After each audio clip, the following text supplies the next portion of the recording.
வணக்கம். நான் இன்றைக்கு அப்பம் செய்கிறதுக்காண்டி 2 சுண்டு வெள்ளைப்பச்சை அரிசி எடுத்திருக்கிறேன். வெள்ளைப்பச்சை அரிசியோட ஒரு சுண்டு சிவத்த பச்சை அரிசியும் சேர்க்கிறேன். இதை நல்லா ஒரு 3-4 மணித்தியால் நான் கழுவி ஊற வைக்க போகிறேன். இந்த அப்பத்துக்கான அரிசியை நான் ஒரு 2-3 தரம் வடிவாக கழுவி எடுத்துட்டேன். இது கொஞ்சம் கூடவா தண்ணி விட்டு ஒரு 2-3 மணித்தியாலம் ஊறட்டும். இந்த அரிசியோட நான் என்னென்ன சேர்த்து அரைக்க போறேன்ன்றதை அரைக்க பார்ப்போம். இப்போ அப்பத்துக்கு ஊற வச்ச அரிசி நல்லா ஊறிட்டுது. ஒரு 4 மணித்தியால நான் இதை ஊற வச்சேன். இப்போ நான் இதை அரைச்சி எடுக்க போறேன். நான் இப்போ இந்த அரிசியை மிக்சிக்கு சேர்த்துட்டேன். இந்த அரிசி அரைக்கிறதுக்கு அளவான தண்ணியை சேர்க்க போறேன். சேர்த்துட்டு அரைச்சி எடுக்க போறேன். இப்போ நான் இந்த அரிசியை நல்லா அரைச்சி எடுத்துட்டேன். நல்ல பேஸ்ட்டாக அரைவட்டுட்டுது. இதில் நான் ஒரு 5 மேசக்கரண்டி எடுத்து கஞ்சி காய்ச்சி எடுக்க போகிறேன் அப்பத்துக்கு.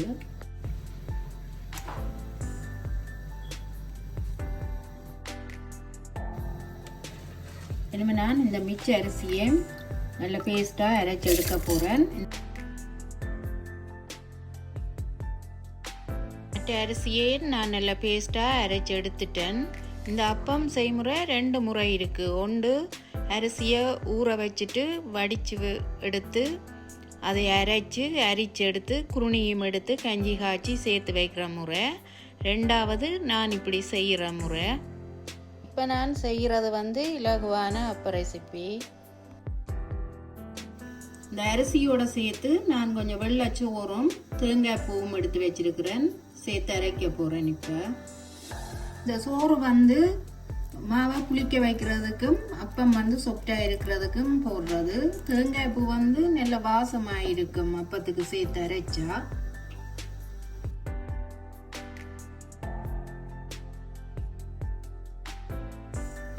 இந்த தேங்காய் பூ சோறு சேர்த்த அரிசியை நான் நல்ல பேஸ்டாக அரைச்சி எடுத்துட்டேன்.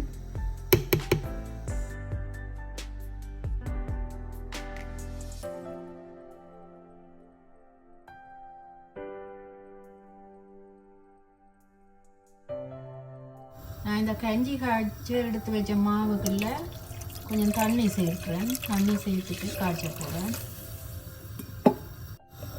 கைவிடாமல் இதை அப்படியே கிளக்கி கொண்டு இருக்க வேணும். மீடியம் கீட்டில் வச்சு கொண்டு காய்ச்ச வேணும் இந்த கஞ்சியை.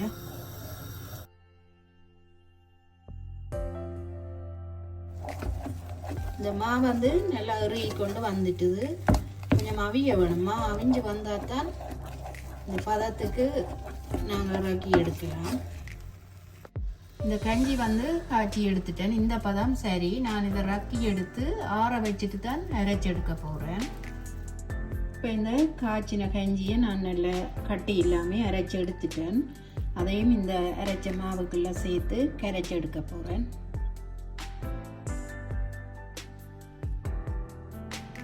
நான் இதோட இளநீ தண்ணி சேர்க்கிறேன்.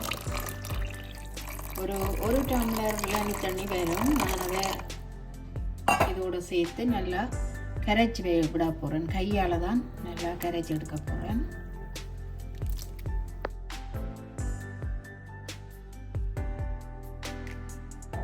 நான் கையால் இந்த மாவை நல்லா கரைச்சி எடுத்துட்டு ஒரு மேசக்கரண்டி ப்ரௌன் சுகர் சேர்க்கிறேன். அதோட இதுக்களவான உப்பையும் சேர்த்து கலந்து விட போகிறேன்.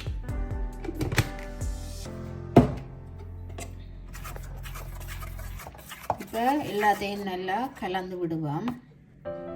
மாவு இந்த பதத்துக்கு கரைச்சி எடுக்க வேணும். நான் இதுக்கு அப்பச்சூடாவோ ஈஸ்டோ ஒன்றும் சேர்க்கல. நான் இந்த மாவை 8லேருந்து 10 மணித்தியாலம் வரை நல்லா புளிக்க வைக்க போகிறேன். புளிச்சா அப்புறம் சுடைக்குள்ள காட்டுறேன். நேற்று கரைச்சி வச்ச அப்பமா நல்லா புளிச்சு வந்திருக்குது. பார்த்தாலே தெரியுது எப்படி பொங்கி வந்திருக்குண்டு. அப்பத்துக்கு தேங்காய் பால் எடுத்திருக்கிறேன். அது டின் தேங்காய் பால் தான் எடுத்திருக்கிறேன். அதை ஒரு கொதி வேற காய்ச்சி எடுக்க போகிறேன். இந்த தேங்காய் பாலுக்கு கொஞ்சமாக உப்பு சேர்ப்போம்.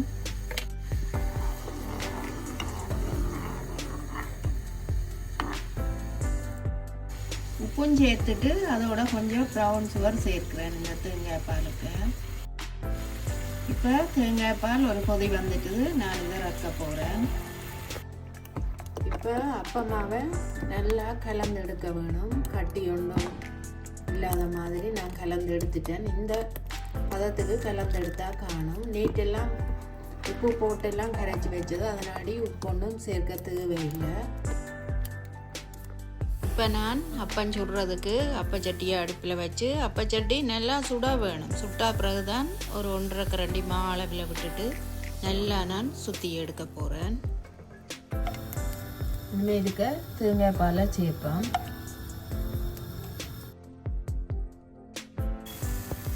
இப்போ அப்பம் கொஞ்சம் பொன்னிறமாக கறியெல்லாம் கருகி வந்துட்டுது. நான் இதை எடுக்க போகிறேன்.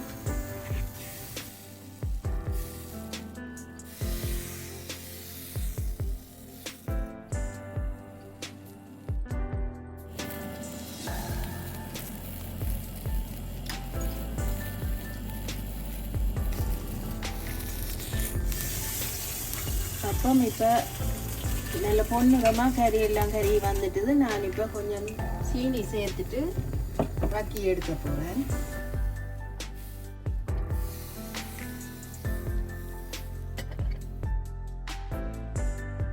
அந்த அப்பமாவை விட்டு சுழட்டின வேறையை நாங்கள் தேங்காய் பாலை விட்டு இப்படி இருக்கா கலக்கி விடணும் மாவோடு சேர்த்து.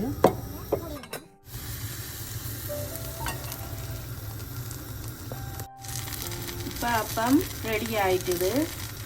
நான் இந்த அப்பத்துக்கு சீனி ஒரு அப்பத்துக்கு சேர்த்தேன்னா இதுக்கு கித்தல் பானை கொஞ்சம் சேர்க்கிறேன். நல்லா இருக்கும் அப்பத்துக்கு விட்டு சாப்பிட்டா.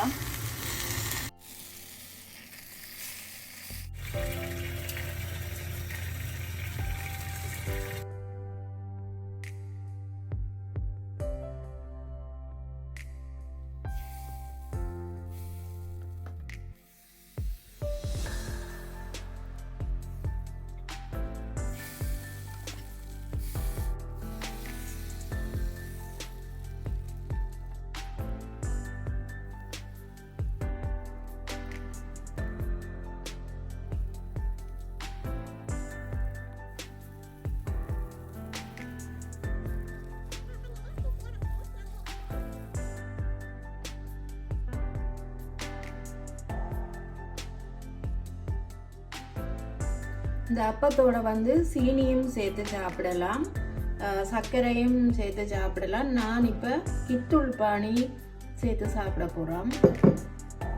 அதுக்கு நான் கித்தூள் பானி எடுத்துருக்கிறேன். இதுக்குள்ள கொஞ்சமாக அப்படியே விடுவோம். இந்த தேங்காய் பால் இந்த கித்தூள் பானியோட சாப்பிட நல்லா இருக்கும் அப்பம்.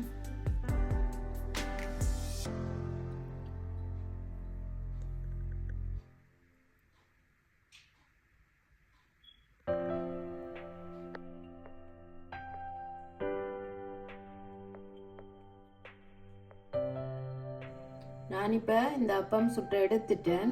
இதுக்கு நான் அப்பச்சோடாவோ ஈஸ்டோ ஒன்றும் சேர்க்காம நல்ல கிறிஸ்பியாக வந்திருக்குது அப்பம். முட்டையும் விட்டு சுடலாம். நான் இதுக்கு சேர்க்கையில் முட்டை. நான் இந்த தேங்காய் பாலோட கித்தூள் பானியும் ப்ரௌன் சுகரும் சேர்த்துருக்கிறேன். நாங்கள் இப்போ சாப்பிட போகிறோம். உங்களுக்கு நான் செய்த இந்த அப்ப ரெசிபி பிடிச்சிருந்தா எங்களோட சேனலுக்கு ஆதரவை தாங்கோ. நன்றி.